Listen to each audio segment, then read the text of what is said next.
तो प्रिय विद्यार्थियों, आपका फिर से स्वागत है।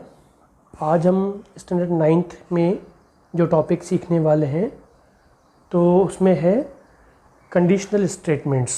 What are conditional statements, what are their converses, what is antecedent, what is consequent और पोस्टुलेट क्या होता है, थ्योरम क्या होता है, ये सब जो बातें हैं वो अभी आज हम इस वीडियो में सीखने वाले हैं।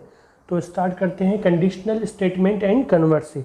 अब कंडीशन क्या होती है आपको मालूम है। कंडीशन मतलब कोई शर्त कि अगर ऐसा हुआ तो फिर मैं ऐसा करूँगा या ऐसा होगा। तो देखते हैं conditional statement. What are conditional statements?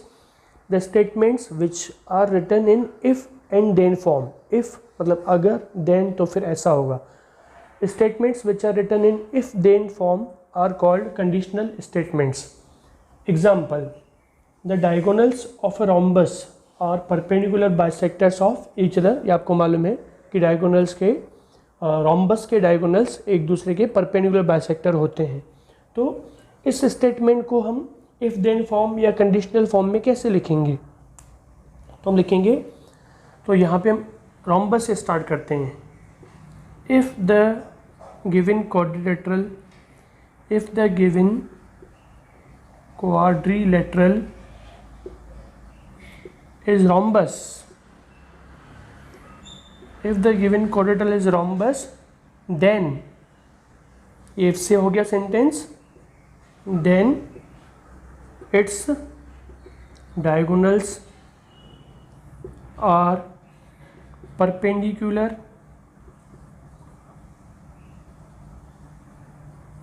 bisectors of each other.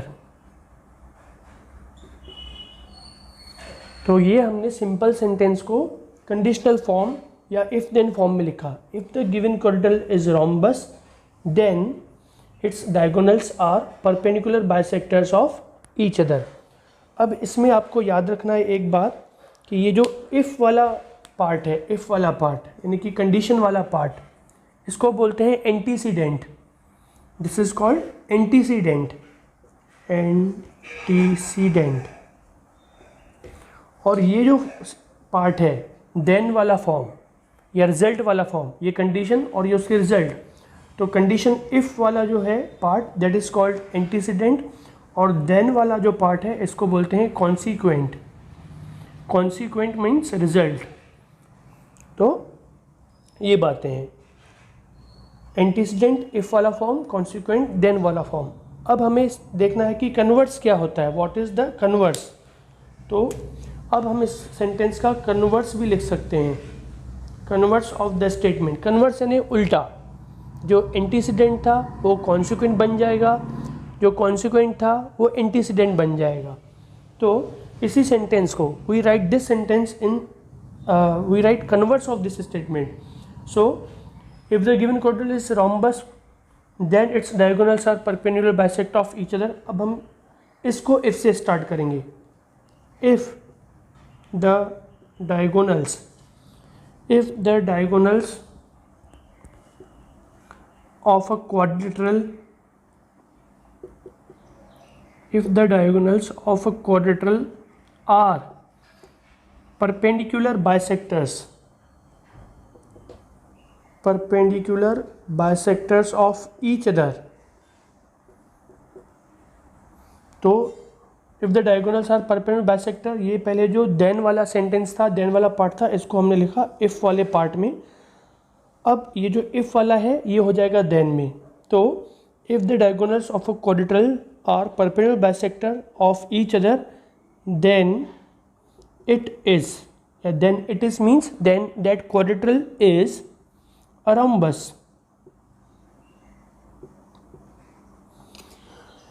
तो ये है कंडीशनल स्टेटमेंट और ये है उसका कन्वर्स ऑफ द स्टेटमेंट। तो जो पहले एंटीसीडेंट था वो अब कॉन्सिक्वेंट बन गया, और जो पहले कॉन्सिक्वेंट था वो अब एंटीसीडेंट बन गया, उल्टा हो गया।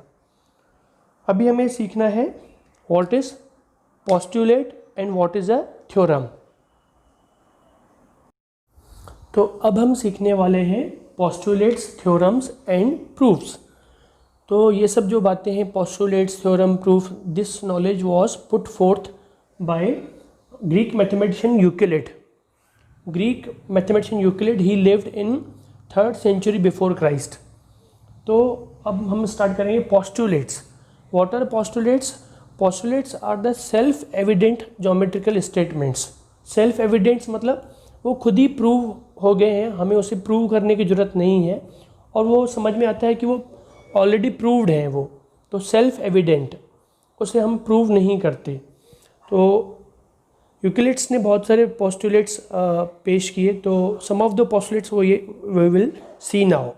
तो the some of the postulates of Euclid. First postulate which we see, there are infinite lines passing through a point. एक सिंगल पॉइंट है, तो how many lines can be drawn passing through that point. तो suppose this is point A, तो this is the line, this is first line passing through point A. Now this is the second line, this is third line. In this way infinite lines can be drawn. Infinite lines can be drawn which pass through a single point. So this is the first postulate. There are infinite lines passing through a point.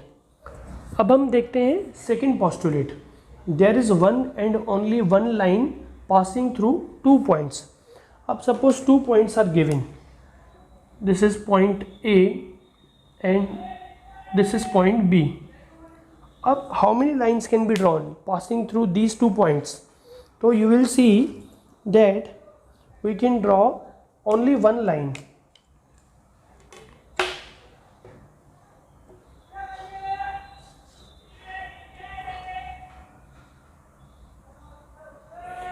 So we can see that only one line can be drawn. One and only one line can be drawn passing through 2 points. अब आप बोलो कि मैं और कोई line draw करूँ, तो that is not possible. So this is the second postulate. There is one and only one line passing through 2 points, any 2 points. आप कोई भी 2 पॉइंट ले लो, तो उसमें से एक ही लाइन ड्रॉ कर सकते हैं. कहीं पे भी आप कोई भी 2 पॉइंट्स ले लो, we can draw only one line. Third postulate, a circle of given radius can be drawn taking any point as a center. आप कहीं पे भी एक पॉइंट ले लो, तो उस पॉइंट को आप सेंटर लेके, we can take that point as a center and we can draw a circle of any radius of 3 centimeter, of 4 centimeter, of 10 centimeter. आप बड़ी एक रस्सी लेके, एक सपोज हम जब स्पोर्ट्स गेम्स होते हैं तो लंगड़ी वगैरह के लिए या सर्कल में जो भी गेम्स खेले जाते हैं, तो क्या करते हैं, बीच में एक पैर से रस्सी को पकड़ के एक पॉइंट को पकड़ के और पूरा सर्कल बनाते हैं बड़ा. तो taking any point as a center we can draw a circle of any radius, smaller or bigger. Next, all right angles are congruent to each other. अब ये हमें प्रूव करने की ज़रूरत नहीं, हम सभी समझ रहे हैं कि we all understand that it is a self, वही है ना, these are self evident statements. उसको प्रूव करने की ज़रूरत नहीं है. All right angles are congruent to each other because they are of each is of 90 degree. Okay. Now we will see the fifth postulate of Euclid. So what is the fifth postulate? If two interior angles formed on one side of a transversal of 2 lines add up to less than 2 right angles. Less than 2 right angles, what is the sum of 2 right angles? 180 degree. So अब यहाँ पे क्या बोल रहा है कि if these 2 interior angles add up to, अगर उनका सम है less than 2 right angles, then the lines produced in that direction will intersect each other. Now see this diagram. This is line L, this is line A and this is line B.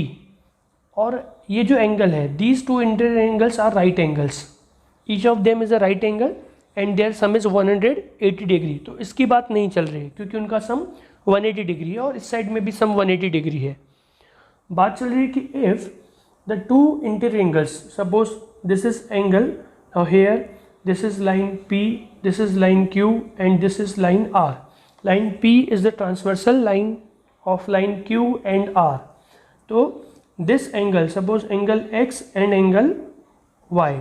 Now आप देख सकते हो कि ये वाली जो angles हैं on the left side of transversal, ये ऑब्ट्यूज एंगल्स हैं और ये अक्यूट एंगल्स हैं। तो अब if they are acute angles तो their sum will be less than two right angles less than 180 degree. तो if two inter angles formed on one side of transversal, अब right side की बात चल रही है, add up to less than two right angles, उनका sum 180 से degree से कम है, then the lines produce in that direction, produce means when the lines are further moved ahead, जब लाइन्स को बढ़ाते हैं आगे, then in that direction they will intersect each other. तो देखिए इस लाइन को आगे प्रोड्यूस कर दिया और इस लाइन को भी आगे प्रोड्यूस कर दिया, तो क्या हो गया, they intersect each other. This is Euclid's postulate number 5। अब हमें देखना है पोस्टुलेट्स, थ्योरम और प्रूफ्स।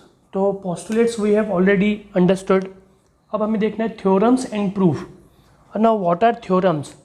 तो postulates are the statements which are self evident, लेकिन theorems are the statements which we prove logically. The statements which we prove logically step by step are called theorems. And what are proof? तो वो जो logical हमने statement लिखे हैं, that logical statement, that complete description is called the proof. अब proof के दो types हैं, direct proof and indirect proof. Direct proof में क्या होता है, the statement which we have to prove, we step by step reach at that statement. जो हमें प्रूव करना है हम डायरेक्टली स्टेप बाय स्टेप उसी स्टेटमेंट पे, उसी प्रॉपर्टी पे आके पहुंचते हैं, तो वो हो गया डायरेक्ट प्रूफ। इनडायरेक्ट प्रूफ क्या है? तो इनडायरेक्ट प्रूफ में हमें सपोज एक स्टेटमेंट प्रूव करना है, तो हम उसका कन्वर्स जो है वो अज्यूम करते हैं और वो अज्यूम करते हैं कि वो ट्रू है, लेकिन फिर जब हम लॉजिकल स्टेटमेंट लिखते जाते हैं तो फिर हमें मालूम पड़ता है कि वो जो हमने कन्वर्स स्टेटमेंट जो हमने अज्यूम किया था वो कहीं पे जाके फॉल्स प्रूव हो रहा है। अगर वो फॉल्स है तो जो हमने नहीं अज्यूम किया था वो ट्रू है। इसलिए हम जैसे सपोज हमें प्रूव करना है कि एक जो नंबर है, सपोज नंबर 5, हमें प्रूव करना है कि this is a prime number, तो हम 5 को prime number, we will assume that 5 is not a prime, it is a composite number. तो कंपोजिट नंबर की क्या डेफिनेशन है? Composite number which have more than 2 divisors. तो लेकिन 5 के 2 ही डिविज़र हैं, तो देयरफॉर जो हमने अज्यूम किया है कि वो कंपोजिट नंबर है 5, वो फॉल्स है। इसलिए अगर 5 कंपोजिट नंबर नहीं है तो वो क्या है, वो प्राइम नंबर है। तो इन दिस वे जो हमको प्रूव करना होता है, हम उसका जो कन्वर्स है उसको अज्यूम करते हैं कि वो ट्रू है और एक स्टेप पे जाके वो जो है वो फॉल्स प्रूव हो जाता है। इसलिए जो ओरिजिनल स्टेटमेंट है वही ट्रू मानते हैं, that is called indirect proof. Okay, now will start practice set 1.3. we'll see some questions. The first question is write in if then form. तो पहला सेंटेंस है the opposite angles of a parallelogram are congruent. तो हमें if then form में हम इसको कैसे लिखेंगे, यहाँ पे कंडीशन क्या लेंगे, ये पैरेललोग्राम की कंडीशन लेंगे। If the given quadrilateral is parallelogram, if the given quadrilateral, if the given quadrilateral is parallelogram, then its opposite angles are congruent. Then its opposite angles are congruent. If the given quadrilateral is parallelogram, then its opposite angles are congruent. Third number है in an isosceles triangle, the segment joining the vertex point and the midpoint of the base is perpendicular to the base. Diagram से आप समझोगे कि there is an isosceles triangle, then the segment joining the vertex point and midpoint of the base is perpendicular to the base. अब हमें क्या करना है, इसको भी if then फॉर्म में लिखना है। तो if then फॉर्म में कैसे लिखेंगे, if the given triangle is isosceles triangle, if the given triangle is an isosceles triangle, then then the segment joining the vertex and the midpoint of the base is perpendicular to the base। तो condition क्या होगी कि वो isosceles triangle होना चाहिए। अगर isosceles triangle नहीं है तो फिर ये कंडीशन सेटिस्फाई नहीं होगी। If the given triangle is isosceles triangle then the segment joining the vertex point and midpoint of the base is perpendicular to the base। अब next question 2।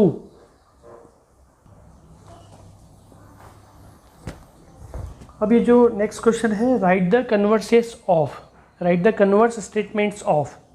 तो इसमें statement है कि the diagonals of a rectangle are congruent। अब diagonals of rectangle congruent ये जो statement है ये conditional statement भी नहीं है, इफ़ देन फॉर्म में नहीं है। पहले इफ़ देन फॉर्म में लिखना पड़ेगा, उसके बाद में हम उसका कन्वर्स लिख पाएंगे। तो पहले हम इसको कंडीशनल फॉर्म में लिखेंगे। Conditional form, if then form. Conditional form क्या होगा इसका, आप बताइए। तो हम स्टार्ट करेंगे रेक्टेंगल से। If the given quadrilateral is rectangle then its diagonals are congruent. If the given quadrilateral, if the given quadrilateral is a rectangle then its diagonals are congruent।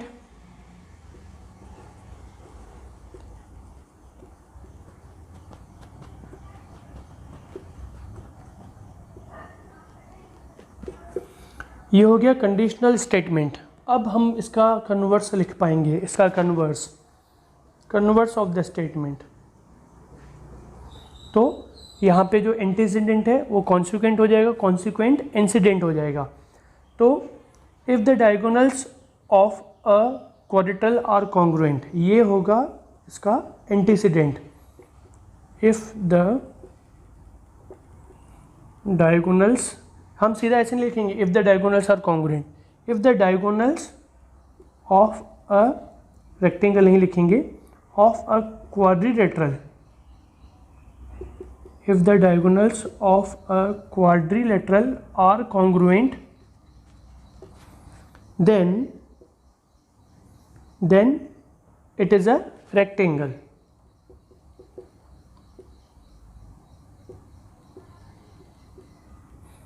then the quadrilateral is a rectangle। In this way आपको बाकी के example solve करने हैं।